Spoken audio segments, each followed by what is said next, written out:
Hello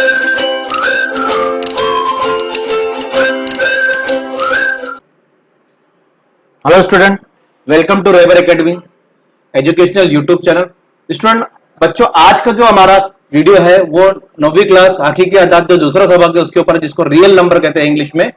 अब इसमें हम क्या क्या पढ़ेंगे बच्चों, ये आपको गौर से देखना है। यहाँ पर देखिए, मैं कुछ बेसिक चीजें यहाँ पर बता रहा हूं, उसके बाद सवालात पर हम पढ़ेंगे। तो पहले बेसिक चीजें आप देख लीजिए यहाँ पर क्या है, ताकि अगर आपको ये बेसिक चीज समझ में आ गई बच्चों, तो आप सवालात बहुत आसानी से हल कर सकते हो। ठीक है, अब आपने पिछले जमाते में पढ़ा, देखिए यहां लिखा, आइए जरा याद कीजिए। तो इसमें देखिए लिखा है यहां पर एन तबई आदाद, आपको नजर आ रहा होगा एन यानी तबई आदाद।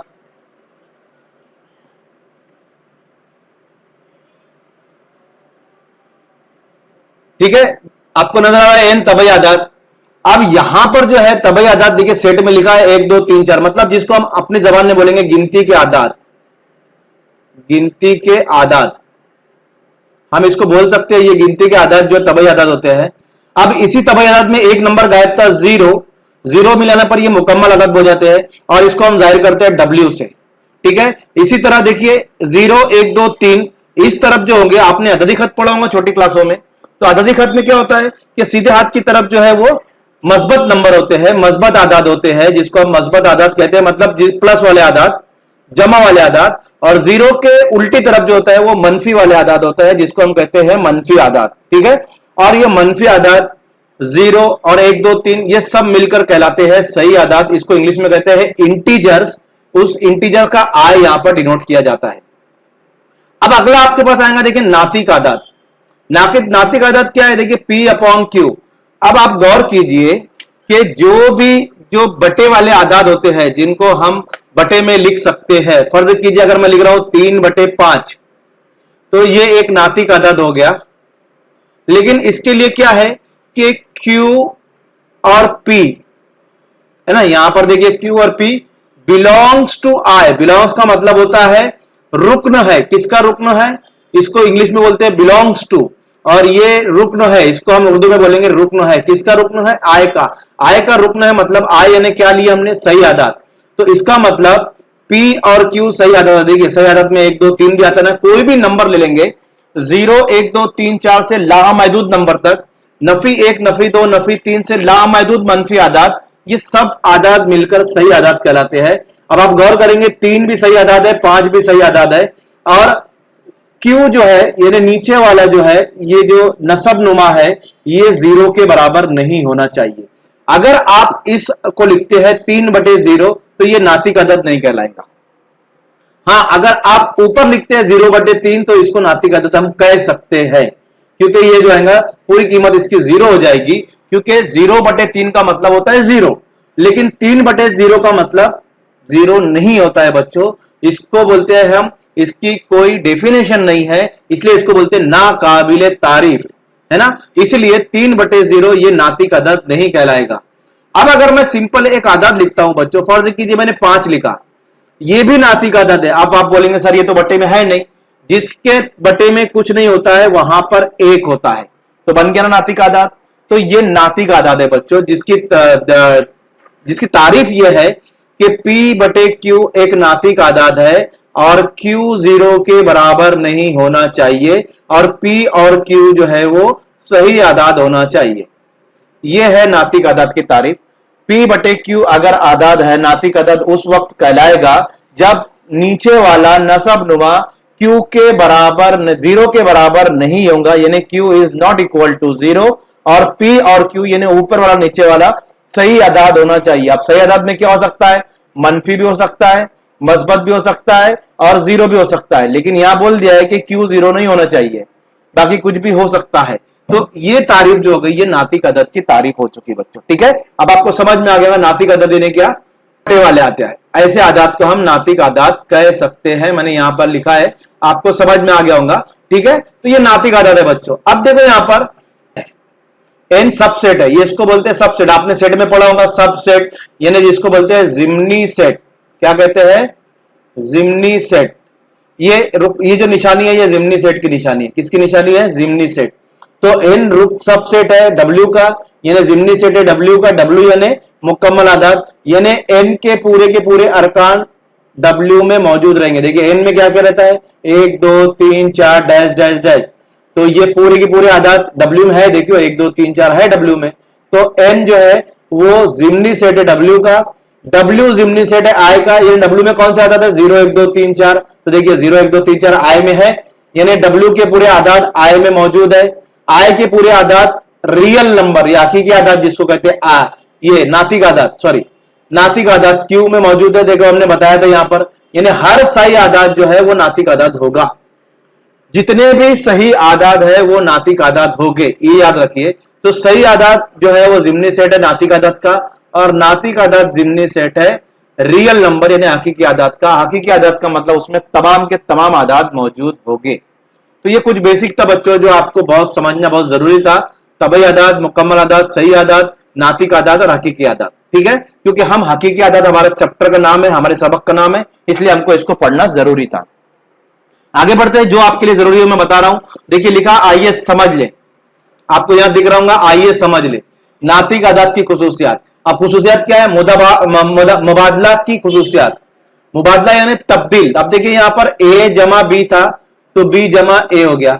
अब अगर मैं लिखता हूं बच्चों कि 3 जमा 2 बराबर 2 जमा 3, तो इसको तो कुछ फर्क नहीं पड़ेगा, क्योंकि 3 और 2 में जमा करें तो भी 5 आने वाला है, 2 में 3 जमा करें तो भी 5 आने वाला है। तो ये नातिक आदाद की पहली खुसूसियात है जिसको हम बोलते हैं मुबादला की खुसूसियात, यानी तब्दील हो गई।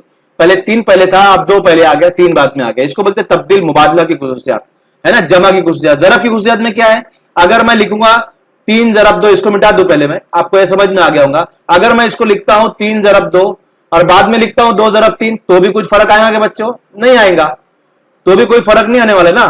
3 जरब 2 लिखिए आप या 2 जरब 3 लिखिए, दोनों का जवाब 6 ही आएगा, 2 3 6, 3 दूनी 6, ठीक है। अब इसी तरह यहां पर देखो मुल्तजमी खुसूसियात, मुल्तजमी खुसूसियात है ना। अब देखो a प्लस बी एक कौस में है और c जमा यहां पर है, और अगर a को बाहर निकाल देता हूं मैं, अब इसको मैं समझा दूं जरा सा, तो अगर मैंने यहां पर a की जगह कोई भी आदत फर्ज कर दिया, फर्ज करो मैं इसको ऐसा लिखता हूं, ये जो खुसूसियात है आपकी, खुसूसियात नंबर 2, इसको आप गौर करेंगे बच्चों, तो अगर मैं इसको ऐसा लिखता हूं कि कौस में 2 जमा 3 है ना और जमा 5, तो क्या मैं इसको ऐसे लिख सकता हूं, 2 को बाहर इसको निकाल लेता हूं, 2 को बाहर निकाल लेता हूं और बाकी को कौस में लिखता हूं, तो क्या जवाब में तब्दीली आएगी, तो आप बोलेंगे नहीं आएंगी सर। देखिए 2 को बाहर निकाल लेता हूं मैं और फिर यहां पर जमा करके 3 जमा 5 को कौस में लिख देता हूं। पहले कौस में ये दोनों थे, अब कौस में ये दोनों आ गए, तो क्या इसकी जमा में फर्क आएंगी, नहीं आएंगी। 5 2 ये भी 10 होगा, इसकी भी जमा 10 होगी। तो ये जो है मुल्तजमी ये सॉरी मुबादला खुसूसियात, ये सॉरी मुल्तजमी खुसूसियात का खासियत है, तो इसे हम कहते हैं मुल्तजमी खासियत, ठीक है। यानी हम जमा में एक दूसरे को आगे पीछे करके लिख सकते हैं। इसी तरह जरब में भी हम इस तरह आगे पीछे करके लिख सकते हैं। अब a जमा 0 या 0 जमा a, तो भी यही बात होगी, a ही आएगा। आप 2 में 0 मिलाइए तो भी जवाब 2 आएगा, या 0 में 2 मिलाइए तो भी जवाब 2 आएगा, है ना। तो ये इसको बोलते हैं जमाई व जरबी शनाख्त, जमाई व जरबी शनाख्त। अगर 2 को अगर 1 से जरब करूंगा तो 1 जरब 1 को 2 भी जवाब वही आएगा, चाहे मैं 2 को 1 से जरब करूं या 1 को 2 से जरब करूं, तो जवाब वही आने वाला है, 2 ही आने वाला है। ये कुछ खुसूसियात है। इसी तरह यहां पर a जमा नफी a और a जरब 1/a बराबर 1। अब देखिए यहां पर ये क्या है, पर अच्छे समझ लीजिए। जमा की जो खुसूसियात है, जमई और जरबी, माखूस खुसूसियात क्या है कि a का माखूस, माखूस मतलब उसका इनवर्स, इनवर्स का मतलब होता है उसका उलट, आईना, है ना। तो a है तो इसका उल्टा क्या आएगा, माइनस है, ठीक है। अगर इन दोनों की जमा करते हैं हम, तो देखिए जमा नफी नफी होती है, तो a minus a is equal to 0 आ जाएगा, है ना। इसको बोलते हैं जमई माखूस खासियत, और इसको बोलते हैं जरबी माखूस खासियत। a का अगर जरब में माखूस लिखा जाए तो वो आएगा a/1/a, है ना। अगर x रहेगा तो x का जरबी माखूस आएगा 1/x, y रहेगा तो y का जरबी माखूस आएगा 1/y, ये इसका जरबी माखूस है।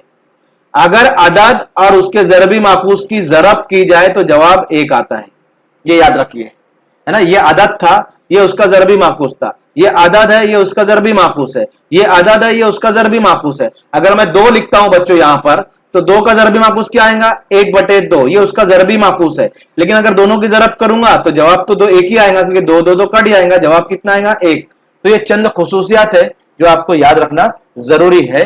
तो इसके ऊपर सवालात नहीं है बच्चों, लेकिन इसका इस्तेमाल कभी कभी हो सकता है, इसलिए इसको याद रखना जरूरी है। समझ में आ गया? 2.1 का आपका ये सवाल है पहला, दरगा झेल में कौन से नातिक अदद की कसर अशारिया की सूरत, कसर अशारिया की सूरत मुतवाली है, मतलब ये मुतवाली है, और कौन से अदद कसर अशारिया की सूरत मुतवाली गैर मुख्ततिम है? लिखिए। अब देखिए, पहले आप समझ लीजिए मुतवाली गैर मुख्ततिम किसकी हो सकती है और मुख्ततिम किसकी हो सकती है। तो पहले मैं मुख्ततिम बता दूं आपको, उसके बाद मैं बताऊंगा यहां पर मुख्ततिम। मुख्ततिम तो पहले मतलब समझ लीजिए आप। मुख्ततिम का जो मतलब होता है, मुख्ततिम का जो मतलब होता है यानी खत्म होने वाले, जो खत्म हो जाता है वो मुख्ततिम। गैर मुख्ततिम यानी जो खत्म नहीं होता। गैर मुख्ततिम मतलब जो खत्म नहीं होता, जो खत्म नहीं होता। ये 2 चीजें आप याद रखिए। अब आप कैसे पहचानेंगे कि इसको तकसीम करने से ये खत्म होगी कसर अशारिया या आगे बढ़ते जाएंगे यानी खत्म ही नहीं होगी? तो आपको वो तरीका मैं बताता हूं कि देखिए, अगर नातिक अदद का नसब नुमा, ये सब नातिक अदद है, इन्हें बट्टे वाले अदद नातिक अदद है, ये सब नातिक अदद है, इनका नसब नुमा के अगर मुफर्रद अज्जाए ज़रबी हो, मुफर्रद अज्जाए ज़रबी हो। अब ये मुफर्रद अज्जाए ज़रबी क्या है, पहले मैं लिख लूं। तो वो कसर जो होती है वो मुख्ततिम होती है। क्या होती है? मुख्ततिम होती है, यानी खत्म हो जाती है। इसका तकसीम का अमल खत्म हो जाता है। देखो बच्चों, बहुत इंपॉर्टेंट है, इसलिए समझना जरूरी है, क्योंकि बहुत बच्चों को मालूम ही नहीं है मुख्ततिम, गैर मुख्ततिम, मुतवाली क्या होती है। तो मैं थोड़ा डिटेल में बता रहा हूं आपको, ताकि आप जब भी इसका सवाल हल करें तो अब यहां पर आपको सिर्फ लिखना है, हल नहीं करना है, पहचानना है आपको। तो पहचानने की एक सूरत यह है कि नसब नुमा मुफर्रद अज्जाए ज़रबी हो। मुफर्रद अज्जाए ज़रबी क्या होगी? देखिए, ये नसब नुमा यानी नीचे वाला अदद, इसका नसब नुमा 5 है, इसका भी नसब नुमा 5 है, और इसका नसब नुमा 16 है। ठीक है, आगे के सवाल भी मैं लिख देता हूं। चौथा सवाल मेरे ख्याल से है आपका 17/125। आपको सब सवाल मैं करा देता हूं यहां पर, ताकि आपको टेंशन ना हो बाद में। और अगला होगा मेरे ख्याल से 11/6। अब हमको ये बताना है, ये 5 सवाल आपके किताब में है, पहले इसमें आप देखेंगे तो इसमें हमको बताना है कौन सी सूरत गैर मुख्ततिम है और कौन सी मुख्ततिम है। तो पहला मैं लिखता हूं यहां पर, पहले समझा रहा था मैं, ये समझा दूं। नसब नुमा, नसब नुमा यानी नीचे वाला। देखिए, नीचे वाला अदद 11 है, यहाँ 5 है, यहाँ 11 है, यहाँ 16 है, यहाँ 125 है, और यहाँ 6 है बच्चों। ये नीचे वाले अदद को हम नसब नुमा कहते हैं। क्या कहते हैं? नसब नुमा। और ऊपर वाले अदद को हम शुमार कुनिंदा कहते हैं। यह आपने छोटी क्लास में भी पढ़ा होगा। ओके, अब देखिए मुफर्रद अज्जाए ज़रबी, मतलब अगर मैं इसके अज्जाए ज़रबी करूंगा 5 के, मैं इसको मिटा दूंगा तो 5 एक 5, इतना ही आएगा, है ना। एक कोई मुफर्रद, एक तो छोड़ दीजिए, एक तो सबके पढ़ने में आता है ना। अगर मैं 11 के करूंगा तो 11 एक 11, ठीक है। अगर मैं 16 के करूंगा तो आपको मिलेंगे यहां पर, सॉरी मैं इसको पहले सही कर लूं। अगर मैं 16 के करूंगा तो आपको मिलेगा बच्चों या तो 2 ज़रब 2 ज़रब 2 ज़रब 2। क्यों ऐसा किया मैंने? अज्जाए ज़रबी का मतलब छोटे से छोटा टुकड़ा। 2 दूनी 4, 4 दूनी 8, 8 दूनी 16, हो गया 16, ठीक है। अगर मैं 125 के करता हूं, फिर वैसे लिख रहा हूं मैं, 125 के अगर मैं करता हूं, मैं अज्जाए ज़रबी कर लूं पहले, तो 125 के अज्जाए ज़रबी आपको मिलेंगे बच्चों 5 ज़रब 5, 5 पंजे 25, 25 पंजे 125, ठीक है। अगर मैं 6 के करता हूं तो मिलेगा 2 तिया 6, राइट। इसके अलावा और कुछ हो सकता है क्या? नहीं हो सकता है। अब देखिए आप पहचानेंगे कैसे कि ये गैर गैर मुख्ततिम कौन सी है और मुख्ततिम कौन सी है। मुख्ततिम मतलब खत्म हो जाना, गैर मुख्ततिम जो खत्म नहीं होता। अब इसमें से कौन से तकसीम करने पर अमल खत्म हो जाएगा, किसका जारी रहेगा, खत्म नहीं होगा, तो वो कैसे पहचानेंगे? तो नसब नुमा अगर 2 मुफरद अज्जाए जरबी कौन से, 2 या 5 हो, 2 या 5 हो, यानी इसके अलावा कुछ नहीं होगा। अब देखिए यहां पर 5 है, एक को छोड़ दीजिए, एक तो पकड़ते नहीं हम, 5 है, ठीक है। इसमें देखिए 11 है, तो इसमें 5 है क्या, नहीं। इसमें 2 है सब, हाँ सब 2 है। इसमें सब 5 है, हाँ सब 5 है। इसमें है क्या, सब 2 है क्या, नहीं, 2 भी है 3 भी है। तो ऐसे अदद जिसमें मुफरद अज्जाए जरबी, यानी देखो यहां पर 2 और 5 ही मिले, इसके अलावा कोई अदद नहीं अज्जाए जरबी के आदाद में, सिर्फ यहां पर सब 2 2 2 2 है, यहां सब 5 5 5 5 है। तो ऐसे नसब नुमा के अज्जाए जरबी जिसमें 2 और 5 आते हो, वो खत्म हो जाती है। वो क्या हो जाती है, खत्म हो जाती है।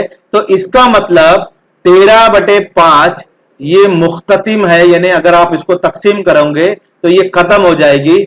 दूसरा 2/11 ये गैर मुख्ततिम है, क्योंकि अगर आप इसको तकसीम करोगे तो ये बार बार दोहराया जाएगा।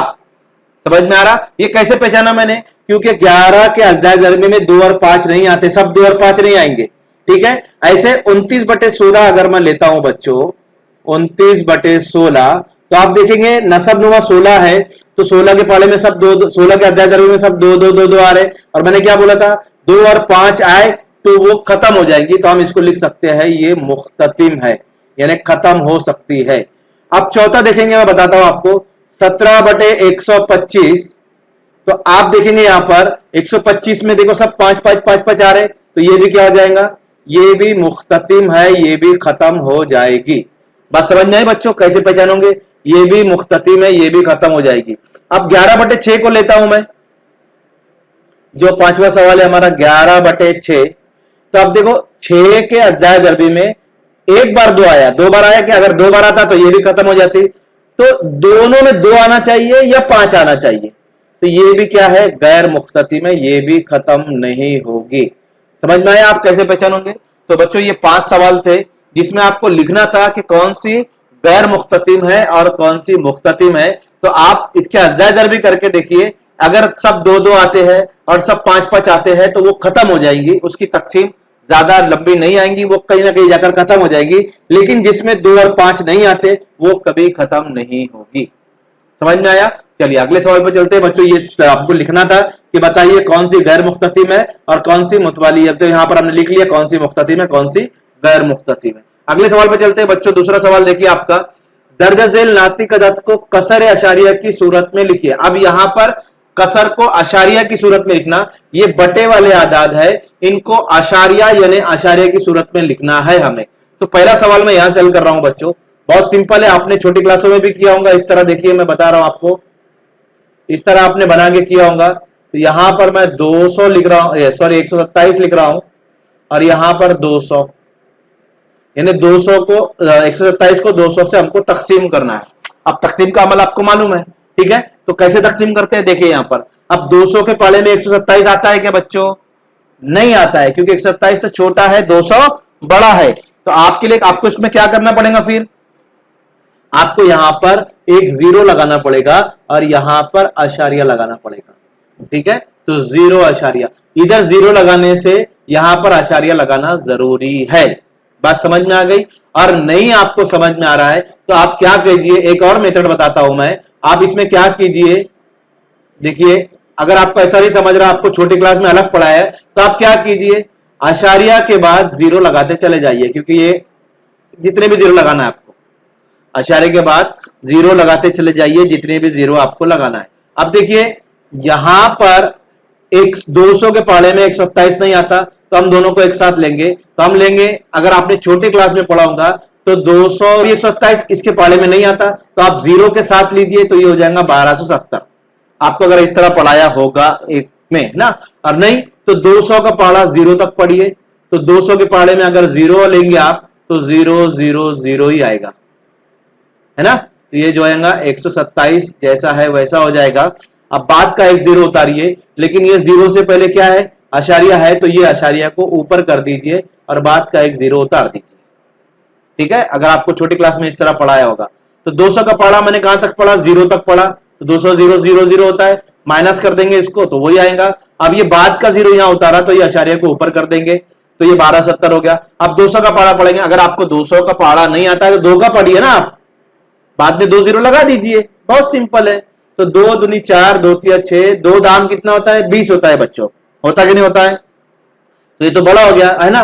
तो 2 छंग कितना होता है, 2 छंग 12, तो 1200 हो जाएगा ना। ये 2 छंग 12, 1200 हमारे पास क्या है 1270 है ना। यानी 2 का पढ़ा 6 तक पढ़ूंगा तो 12 आएगा, लेकिन ये 2 जीरो तो लगाना पड़ेगा, तो कितना हो जाएगा, यानी 200 का पढ़ा 6 तक पढ़ोगे आप तो 1200 आएगा। तो यहां पर हम 6 तक पढ़ा पढ़ेंगे क्योंकि हमारे पास 1270 है, तो हम यहां लिखेंगे 1200, माइनस करेंगे बच्चों इसको, तो आपको लिखेगा 0 में से 0 गया 0, 7 में से 0 गया 7, 2 में से 2 0, और यहां भी 0। अब ये क्या हो गया 70 हो गया, लेकिन 12 के 200 के पाड़े में 70 नहीं आता। फिर एक सिफर उतारेंगे, तो अब आशारिया नहीं लगाएंगे, आशारिया एक ही बार लगेगा, आशारिया 10 बार लगेगा नहीं, आशारिया एक ही बार लगेगा। समझ में आई? तो ठीक है, अब हमने यहां एक सिफर और उतार दिया, तो ये 700 हो गया। तो 2 तिया 6 तो 600 हो जाएगा, और 2 चौक 8 तो 800 हो जाएगा। तो हम लेंगे 2 तिया 6। समझ में आ रहा है ना मैं कैसे पाड़ा पढ़ रहा हूं? तो 200 ज़रब 3 यानी 600 होता है। फिर माइनस करेंगे हम, तो यहां पर 0 0, यहां 0 0, 7 में से 6 गया 1। अब यहां से 200 है और ये 100 है, फिर पाड़े में नहीं आता, फिर एक सिफर उतारेंगे। अभी हो गया 1000, तो 2 पंजे 10, तो 2 जीरो उतार दो तो कितना हो गया 1000, यानी 2 पंजे 10, तो यहां पर 10 लिख देंगे, और ये 200 पंजे जो होगा वो 1000 हो जाएगा, और 2 सिफर उतार देंगे हम। ये 2 सिफर, क्योंकि हमने 2 का पारा पढ़ा तो 2 सिफर हमको लिखना जरूरी है। 2 पंजे 10 और 2 0, यहां से 1000 में से 1000 गया तो 0 बच गया। तो देखिए यहां 0 आ गया, मतलब ये कसर खत्म हो गई। तो हम यहां पर लिखेंगे 127 बटे 200 का जो जवाब आएगा वो आएगा 0.635, यानी ये मुख्ततिम कसर है, ये खत्म हो जाएगी, ये बढ़ेगी नहीं आगे। चलिए दूसरा करके देखते हैं हम। तो दूसरा हमारे पास सवाल है 25 बटे 99, तो इसको करके देखते हैं। तो अंदर मैं 25 लिखता हूं और यहाँ 99 लिखता हूं बच्चों। अब वैसे ही यहाँ आशारिया लगा दीजिए, 0 0 0, जितने 0 आपको लगाना है लगा दीजिए, जहां तक खत्म अपना आता है वहां तक 0 लेते जाइए, आपको समझ में आ जाएगा। अब 99 का पारा पढ़ना है आपको, तो 25 तो आएगा नहीं, तो 0 पढ़ेंगे, 99 0 0, ठीक है। यहां से माइनस कर देंगे, तो 25 में 0 गया तो 25 ही बचेगा बच्चों। अब यहां आशारिया है, तो ये 0 हमको यहां उतारना है, लेकिन उससे पहले जो आशारिया उसको ऊपर कर देंगे, ठीक है। अब 250 आ गया, तो 250 का पढ़ा 99 का पढ़ा पढ़िए आप, 250 आपको उसमें मिलता है क्या, तो 99 का पढ़ा आप पढ़ेंगे, तो आप पढ़ा आप पढ़िए 99 दुनी, देखिए मैं जरब करके बता रहा हूं, 2 9 18 के 8 हासिल के 1, 2 9 18 और 1 19, 198 है ना। और अगर तिया पढ़ेंगे तो आप तो ज्यादा हो जाएगा, 99 जरब 3 करेंगे तो ज्यादा हो जाएगा, हमको ज्यादा नहीं चाहिए, कम चल जाएगा। तो हमने कहां तक पढ़ा पढ़े 2 तक, तो यहां लिखेंगे हम 2 और यहां लिखेंगे 198 और माइनस करेंगे इसकी, तो आपको मिलेगा 0 में से 8 नहीं जाता, तो आप जैसे माइनस करते हो वैसे माइनस कीजिए। तो आप इसको 4 करोगे, फिर इसको 10 करोगे, है ना। मैं आपको सिर्फ माइनस करके बता दे रहा हूं यहां पर, बाकी आप आपका जैसा करना है वो वैसा कर सकते हो। समझ में आया बच्चों? तो यहां पर हमारे पास बनेगा 52, क्या बचेगा 52, आप माइनस करके देख लीजिए उसकी। तो यहां पर मैंने 99 का पढ़ा पढ़ा 2 तक, आप 99 का पढ़ा पढ़ने का हमको, तो आप ये 52 तो आएगा नहीं उसमें, तो 1 0 और उतार देंगे, यहां का 1 0 और उतार देंगे, तो ये हो जाएगा 520। आप 99 का पढ़ा पढ़िए आप, तो 99 का पढ़ा आप 5 तक पढ़िए, मैं अंदाजे से पढ़ रहा हूं। 5 9 45 के 5 हासिल के 4, 5 9 45 और 4 कितना आएगा 49, तो ये हो जाएगा 495। देखिए 520 है, 495 आ जाएगा। तो मैं कहां तक पढ़ा था, पढ़ा 5 तक, तो 99 पंजे 495 यहां लिख देंगे और इसको माइनस करेंगे बच्चों। तो इसमें से आप निकालेंगे 10 में से 5 गया 5, और यहां पर 12 में 10 गया 2, और यहां पर 25 बचेगा आपका, क्या बचेगा 25। फिर ये 0 उतारेंगे, तो आप गौर करेंगे ये और ये रिपीट हो रहा है, देखो 250 यहां भी रिपीट हुआ, 250 रिपीट हो रहा है, 250 आ गया यहां पर हमारे पास, है ना। 250 पहले भी था, देखिए यहां पर 250 था, वापस से 250 आया। फिर मुझे पढ़ा पढ़ने पड़ेगा 2 तक, तो फिर 198 आएगा, फिर माइनस करूंगा, फिर 52 बचेगा, फिर 0 उतारूंगा, फिर 520 आएगा, फिर करते जाऊंगा, तो ये बार बार दोहराया जाएगा ना। तो अभी आगे पढ़ा पढ़ूंगा 2 का, फिर 5 का, फिर 2 का, फिर 5 का, ये ऐसा खत्म नहीं होगा। तो आपको ये बार बार पढ़ने की जरूरत नहीं है। अगर कोई नंबर दोहराया जाता है, देखिए जैसे ये मैं इस पे स्टार बना रहा हूं, ये और ये यहां पर दोहराया गया, तो यानी यहां तक पढ़ा, वापस 2 का आएगा, फिर 5 आएगा, फिर 2 आएगा, तो फिर 5 आएगा। तो आप इसको लिखोगे कैसे कि ये गैर मुख्ततिम है, ये खत्म नहीं होगा कभी। तो 25/99, मैंने 22 लिखा, इसको 25 करता हूं बच्चों, 25/99 बराबर 0.25। अब ये 2 5 2 5 2 5 बार बार आएगा, तो इसको सब लिखने की जरूरत नहीं, ऊपर आपको इस तरह की लकीर बनाना है, और इसको कहते हैं बार। क्या कहते हैं? बार। तो 0.25 बार, है ना, याद रखिए बार, ये ऐसा, तो ये बार कहलाता है, यानी ये दोहराया जाएगा। 25 बार बार 25 ही आएगा, तो बार बार लिखने की जरूरत नहीं, आपको लिखना है 0.25, यानी दोनों अदद, आगे भी 25 है, आगे भी 25 है, इस तरह हमको बार करके जाहिर किया जाता है कि ये अदद दोहराए जा रहे हैं। समझ में आ गया बच्चों? चलो तीसरा सवाल एक बताता हूं आपको, इसको भी हमको उसी तरह करना है। तो हम अंदर क्या लिखेंगे? 23 लिखेंगे, और बाहर 7 लिखेंगे। 7 के टेबल में आता है, देखिए नया 7 दूनी 14, 7 तिया 21, तो हम लिख सकते हैं यहां पर 7 तिया 21, माइनस 3 में से देख गए 2, 2 में से 2 गया 0, तो लिखो मत, लिख लेंगे। अब ये तकसीम होता है क्या? नहीं, तो आशार्य लगा के और 0 लगा दो आप यहां पर, तो ये 1 0 उतर यहां उतारेंगे, तो इसके पहले तो आशार्य, ये आशार्य यहां पर जाएगा। समझ में आया ना? तो अब यहां पर 7 दूनी 14, तो 14 लिखेंगे, माइनस करेंगे तो 20 में से 14 गया, 6 बचेगा, फिर 1 0 उतारेंगे। अब देखिए एक बार 0 उतारे तो आशार्य लगा, बार बार आशार्य लगाने की जरूरत नहीं है आपको। अब 7 8 56, है ना, 7 8 56, तो 56 यहां पर लिखेंगे हम, माइनस करेंगे तो 10 में से 6 गए 4, और यहां पर 0 आ जाएगा आपका, तो 60 में से 56 गए 4 बचेगा, फिर 0 लगाएंगे। ठीक है, यानी 0 उतारते जाने का हमको यहां पर। तो अब देखिए जब तक खत्म नहीं होता, अगर खत्म नहीं होता है तो बार बार दोहराया जाएगा, तो कब तक आता है वो देखेंगे आप। तो 7 का पढ़ा पढ़ेंगे आप, 7 7 49 बड़ा हो जाता है, क्या लेंगे फिर? 7 6 42, वो भी बड़ा होता है, 7 5 35, तो यहां पर लिखेंगे 7 5 35, माइनस करेंगे 40 में से 35 गया तो 5 बचेंगे, फिर 1 0 उतारेंगे, तो ये 50 हो गएगा, 7 7 49, फिर माइनस करेंगे 50 में से 49 गया, 1 बचा, फिर 0 लगाएंगे तो 7 1 7, माइनस करेंगे तो कितना बचेगा? 3, कितना बचेगा? 3, फिर 0 लगाएंगे तो आप क्या आएगा? 7 5 35, तो बोला 7 चौक 28, 7 चौक 28, कितना बचेगा? 2, फिर 0 लगाएंगे तो देखिए वापस 20 आया, दोहराया जा रहा ना यहां से, यानी 20 वापस से एक बार आया, फिर मैं पढ़ूंगा 14 आएगा, फिर 60 बचेगा, फिर 56 आएगा, ये बार बार दोहराया जाएगा। इसके बाद से अब आगे क्या आएगा? फिर मैं पढ़ा पढ़ूंगा, कितने का पढ़ूंगा? 2 का पढ़ूंगा, तो 7 दूनी 14, फिर बचेगा 60, फिर मैं पढ़ा पढ़ूंगा 7 8 56, फिर पढ़ूंगा 7 5 35, 7 7 49, 7 1 7, 7 चौक 28, फिर आएगा 2, फिर इस तरह ये बार बार दोहराया जाएगा। बात समझ में आ रही है? तो आपको बार बार दोहराना नहीं है, बल्कि इसको लिख देना है कि क्या है? 23/7 बराबर 3.2, क्या लिखेंगे हम?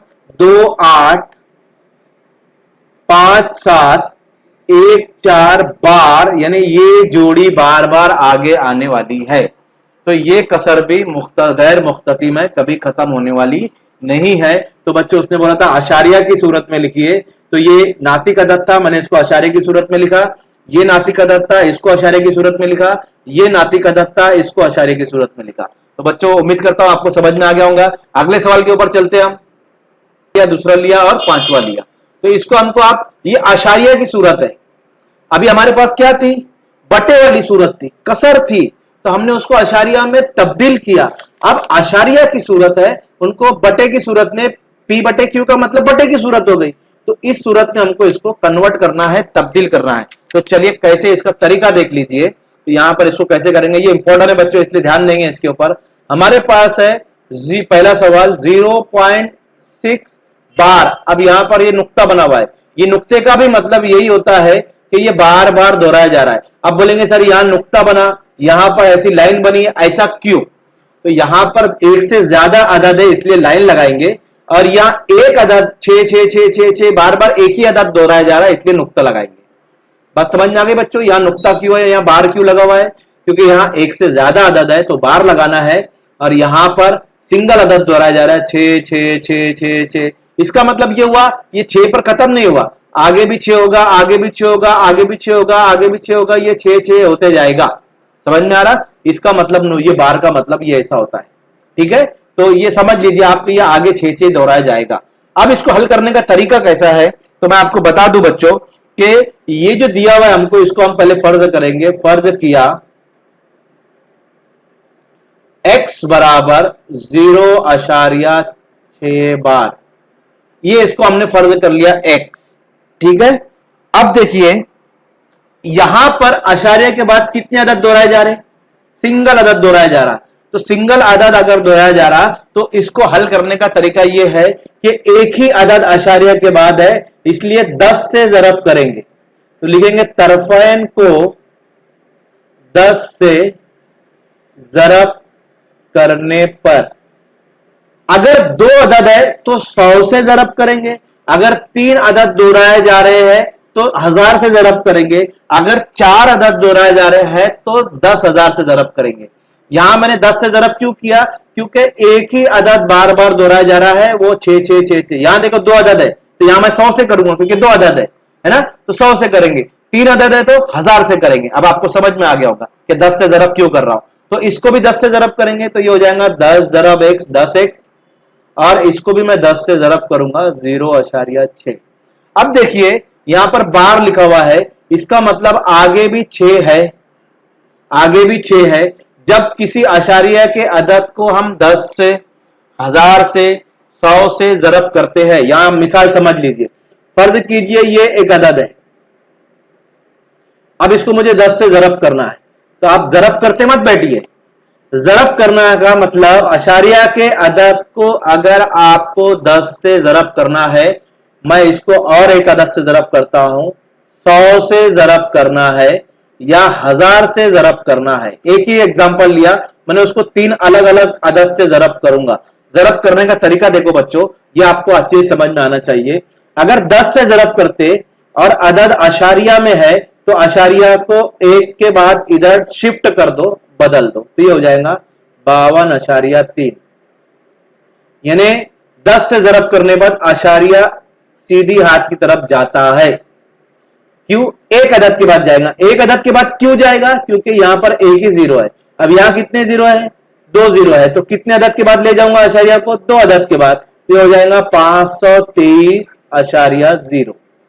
बात समझ में आई? यानी 523। अब अगर यहां पर मैं करूंगा तो कितने जीरो है? 3 जीरो है, तो आशारिया कितने अदद के बाद शिफ्ट होगा? 3 अदद के बाद। तो देखिए ये आशारिया यहां पर था ना, तो 2 3, ये एक अदद हो गया, ये 2 अदद हो गया, तीसरा अदद तो है नहीं यहां पर, है क्या तीसरा अदद? जब कोई तीसरा अदद नहीं है तो वहां पर 0 लगाइए, ये तीसरा अदद आ गया। अब आशारिया लगाएंगे और यहां पर लिखेंगे। तो इस तरह 1000 से, 10 से, 100 से, 10,000 से जरब करने का यह तरीका है। आशारिया को आप सीधे हाथ की तरफ बढ़ाते जाइए, वो जरब होते जाएगी। अब इसकी जरब करना है तो 10 से जरब कर रहे हैं तो आशारिया को मैं किधर लाऊंगा? एक अदद के बाद शिफ्ट कर दूंगा। अब बोलेंगे सर आगे तो कुछ नहीं था, तो मैंने क्या बोला? आगे 6 6 है ना, तो वो ले लेंगे हम यहां पर। तो ये हो जाएगा 10 एक जरब, 10 से जरब करेंगे तो ये हो जाएगा 6.6, है ना। ये जीरो बाड़ी आएगा क्योंकि पहले जीरो का मानी कुछ नहीं है, तो अब आशारिया इधर शिफ्ट कर दूंगा मैं, तो यहां पर हो जाएगा 6.6। बात समझ में आ गई बच्चों? आप क्या मसावत नंबर 2 दीजिए और ये मसावत नंबर 1 दीजिए। ठीक है, इतना करने के बाद आपको क्या करना है? 2 में से 1 को माइनस करना है। क्या करना है? मसावत 1 को 2 से आपको माइनस करना है, तफरीक करना है। तो देखिए जो उल्टी हाथ की तरफ है, तो 2 पहले 10x में से ये वाले x को माइनस करेंगे, और इधर 6.6 है, इसको माइनस करेंगे 0.6 से। ठीक है, ये बार हटा देने का, अब इसकी जरूरत नहीं हमको। 10 में से 1x गया तो 10x में से 1x गया तो 9x बचेगा, और 6.6 में से 0.6, तो मैं यहां पर करके बता रहा हूं। देखिए 6.6 में से 0.6 निकालिए, 6 में से 6 गया 0, आशारिया के आशारिया, और 6 में से 0 गया 6, तो 6.0 का मतलब क्या होता है? 6 होता है। आचार्य के बाद अगर 0 के बाद अदद है, जैसे यहां पर है, तो ये इसके कोई मान ही नहीं है। अब ये 523 ही पकड़ेंगे, ऐसे इसको क्या पकड़ेंगे, सिर्फ 6 लेंगे, तो इसको 6 ही लेंगे। अब ये 9 को इधर ले जाइए आप, तो x बराबर 6/9, क्योंकि इधर जरब में था, इधर आ गया तकसीम में, तो हमारी जो 0.6 की जो p/q की सूरत में लिखना था वो हो गई 6/9। तो आप यहां पर जवाब लिख सकते हैं। पहले मैं इसको मिटा दूं सबको। हाँ, तो चलिए, तो अब इसका जवाब लिखना है हमको क्या कहा था उसने, इसको बट्टे की सूरत में लिखी है, तो हमने लिखे 0.6 बार को हमने लिखे 6/9 की सूरत। समझ में आ गया होगा बच्चों। देखिए अब दूसरा करता हूं मैं आपको, सेम इसी तरह 73737 होगा, आते जाएगा। तो पहले क्या करेंगे, हम इसको फर्ज करेंगे x बराबर 0.37, ठीक है। और अब यहां अशारे के बाद कितने अदद है, 2 अदद है, तो क्या करेंगे हम, तरफैन को, तरफैन का मतलब होता है दोनों तरफ, तरफैन को 100 से क्या करेंगे, जरब करने पर, तो हम दोनों तरफ जरब करेंगे, तो ये 100x हो जाएगा, और यहां पर मैं 100 से इसको भी जरब करूंगा 0.37, ये मसावत नंबर 1 थी हमारी। अब देखिए जरब करने का तरीका बताया था मैंने, कितने 0 इसमें 2, तो अशारिया कहां जाएगा, इसके बाद जाएगा, इस तरफ शिफ्ट होगा। तो अब आगे कोई अदद है क्या, है, और 37 आएगा ना आगे, तो ये बन जाएगा, यानी आगे 37 और है, तो ये बन जाएगा 37 आशारिया आगे का 37। जैसे यहां पर 6.6 आया था, तो यहां पर 37.37 आएगा, है ना। 100 से जरब करने का तरीका है कि आशारिया को आप 2 अदद के बाद इधर कर दीजिए। अब यहां पर वैसे ही करेंगे, ये मसावत नंबर 2 है, तो हमने क्या किए थे, पहले दूसरे में से पहले को माइनस किए, तो हम यहां माइनस करेंगे। 100x में से पहले x माइनस होगा, और 37.7 में से 37.37 में से क्या निकलेगा, 0.37, तो यहां पर जवाब बचेगा, कितना बचा था, 6 बचा था ना, यहां पर 37 बचेगा। समझ में आया। और यहां बचेगा 99x, 99 को आप इधर लेके जाइए, तो आपको मिलेगा 37/99, ये जवाब आ गया हमारा 37/99, यानी हमने इसको तकसीम कर दिए, तो यहां पर आप मिलेगा 0.37 बार को कशरे असारिया की सूरत में हम 37/99 लिख सकते हैं। ये आपका जवाब हो गया, ठीक है। तीसरा सवाल मैं करके बताता हूं बच्चों आपको, 2.514 बार, कितने अदद है, 3 अदद है। एक अदद था 10 से जरब किया, 2 अदद थे 100 से जरब किया, अशारे के बाद 3 अदद है, तो किससे जरब करूंगा, हाँ वेरी गुड, तो पहले इसको लिख लेंगे हम, x बराबर 2.514, अब किससे जरब करूंगा, 1000 से, तो यहां पर लिखूंगा तरफैन को 1000 से जरब करने पर, 1000 से क्यों कर रहा बेटा बच्चों जरब में, क्योंकि यहां पर अशारे के बाद 3 अदद है, तो 1000 से करेंगे, 2 अदद है तो 100 से करेंगे, ठीक है। चलिए 1000 से जरब करेंगे, तो ये बन जाएगा 1000x, इसको 1000 से जरब किया 1000x, इसको भी 1000 से जरब करेंगे। अब जरब करने का तरीका तो मैंने आपको बताया अभी थोड़ी देर पहले ही, है ना। तो कितने के बाद आशारिया जाएगा, शिफ्ट होगा 3 के बाद, ठीक है। तो इधर क्या बचेगा, 2 तो रहेगा ऐसे ही, ये 5 भी इधर रहेगा, 1 4, और यहां आशारिया आएगा। अब आशारी के बाद कुछ दिख रहा है क्या, हाँ ये बार बार दोहराया जा रहा है ना यहाँ पर, तो आगे भी कितना होगा 514, तो वो उसको लिख देंगे 514। बात समझ में आई बच्चों। तो ये हमारे पास हो गया 1000x माइनस 514, ये मसावत नंबर 2 बनी, ये मसावत नंबर 1 थी। अब 2 में से 1 को माइनस करेंगे, तफरीक करेंगे, तो 1000x माइनस ये वाला x बराबर 2514 अशारिया 514, 514, 514, अब इसमें से निकालेंगे 2.514। अब मैं इसको माइनस करके बता रहा हूं आपको, आप इसमें गड़बड़ नहीं करना, आशारिया के नीचे आशारिया रखना है और माइनस करना है। देखिए मैं यहां माइनस करके बता रहा हूं आपको, गौर से देखिए। पहला अदद है हमारे पास 514.514, और ये है, तो आशारिया के नीचे आशारिया रखेंगे, आशारिया के इधर है 514 और आशारिया के इधर है 2, तो उसको यहां लिखेंगे। बात समझ में आई किस तरह माइनस करते हैं। तो माइनस करेंगे, तो 4 में से 4 गया 0, 1 में से 1 गया 0, 5 में से 5 गया 0, आशारिया के आशारिया, 2 4 में से 2 गए 2, अब यहां तो कुछ नहीं है, तो 1 ऐसे उतारेंगे, 5 ऐसे उतारेंगे और 2 ऐसे उतारेंगे, तो क्या आ गया हमारे पास 2512 यानी 2512 आशार्य के बाद जीरो कोई मानी नहीं रखता है। ठीक है, तो हमारे पास जो जवाब आया बच्चों उसको लिखेंगे हम। ये मैंने बता दिया आपको किस तरह आशार्य करना है, आप इसको पॉज करके दे सकते हैं। तो हमारे पास आया 2512, ये जवाब आया हमारे पास यहाँ पर। तो मैं इसको मिटा रहा हूं, उसकी जगह लिख रहा हूं बच्चों यहां पर 99x 999 1000 x में से एक x गया तो 999x, यहां कुछ नहीं है मतलब एक x है।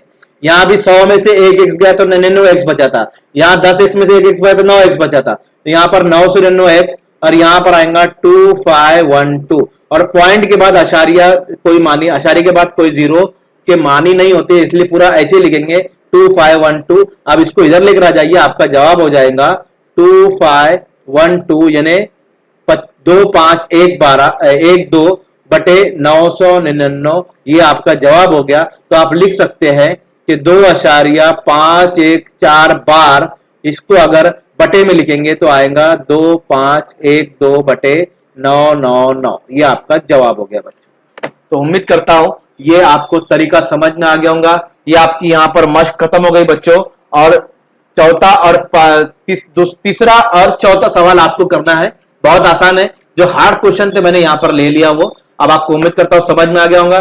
समझ में आया तो इसको लाइक कीजिए, शेयर कीजिए और चैनल को सब्सक्राइब जरूर कीजिए। जो बच्चे पहली बार आए हो चैनल को सब्सक्राइब जरूर कीजिए।